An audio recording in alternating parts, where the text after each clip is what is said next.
Estamos en nuestro día 326, en el libro 45 de la Biblia, nuestro amado libro de Romanos. Un libro sensacional, espectacular, súper profundo. Capítulo 4, comenzaremos por el 4. Él da vida a los muertos y llama a las cosas que no son como si fuesen. Para entender la palabra, nosotros necesitamos hacer lo mismo, llamar a las cosas que no son como si fuesen, porque el entendimiento de lo inconmovible no tiene nada que ver con lo terrenal, con lo humano. ¿Por qué? Porque el entendimiento de lo inconmovible no se basa en lo que uno ve, no se fortalece en lo humano.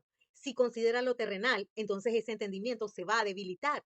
Por eso se fortalece en fe, dando gloria a Dios, plenamente convencidos de que todo lo que Él ha prometido es poderoso para cumplirlo, para hacerlo, para llevarlo a cabo. Jesús fue entregado por nuestras transgresiones y resucitado para nuestra justificación.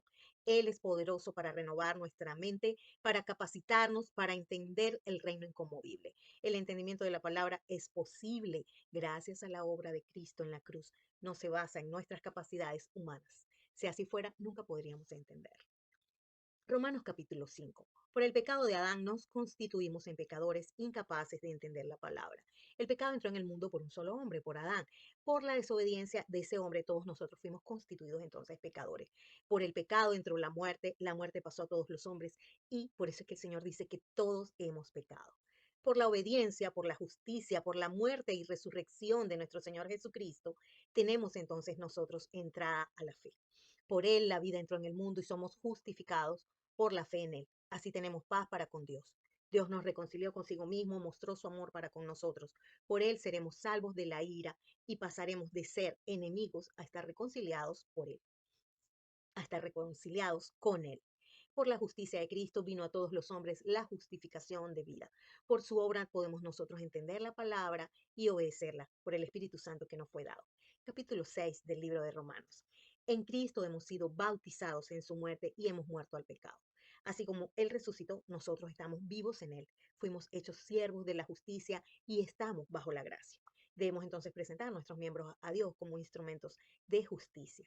El pecado, reconociendo esto, que el pecado es muerte. No podemos perseverar en el pecado. Los que hemos muerto al pecado no podemos seguir viviendo en él.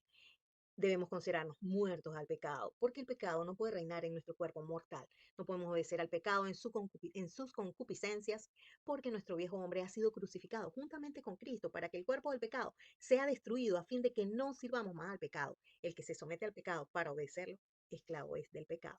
Romanos capítulo 7. Veamos entonces también la ley del Espíritu. La ley del Espíritu es un nuevo régimen, es verdad, es la verdad. La ley del Espíritu es santa, sus mandamientos son justos y buenos. Es la forma de doctrina que implanta Cristo. Es la interpretación de la palabra que da la revelación del Espíritu Santo a partir del testimonio de Cristo. Es la interpretación de la palabra desde su significado espiritual, eterno, inconmovible. Solo podemos servir a Dios desde esta nueva forma de doctrina. No podemos servirlo desde la carne ni desde la interpretación terrenal. Le pertenecemos a aquel que resucitó de los muertos, a fin de que llevemos fruto para Dios mediante esta ley del Espíritu. Podemos deleitarnos en esta ley según el hombre interior, que es el nuevo hombre creado según Dios y según la verdad. Solo podemos servir a Dios verdaderamente bajo la ley del Espíritu. Mientras que la ley de la letra es una forma de doctrina y de interpretación de la palabra de Dios, la letra le asigna un significado terrenal, perecedero, humano y movible a la palabra. Por eso no la podemos seguir. Se enseñorea del hombre en tanto que éste vive. Es un régimen viejo que ya murió con el cuerpo de Cristo, con su ministerio. Ahora estamos libres de la ley de la letra y hemos muerto a esta forma de interpretar la palabra porque estábamos sujetos a ella, pero ya no lo estamos.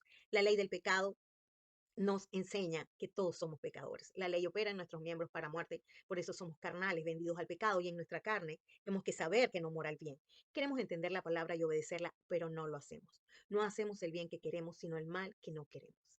La ley del pecado habita y opera en nuestros miembros y se revela contra la ley del espíritu. Nos mantiene cautivos, nos hace miserables, nos hace entender la palabra desde lo terrenal, desde lo humano y perecedero, desde lo carnal y desde lo movible. Nos impide entender la palabra, la ley del Espíritu de vida en Cristo Jesús, que nos ha librado de la ley del pecado y de la muerte. Vamos a orar. Padre, libéranos de este cuerpo de muerte que interpreta la palabra de Dios en forma carnal, humana, terrenal y diabólica. Gracias porque nos has libertado. Tu siervo, Misastrís Silva de Rivera, Raúl Vicente Rivera Ramírez, una sola meta, 365 días con la palabra. No desmayes.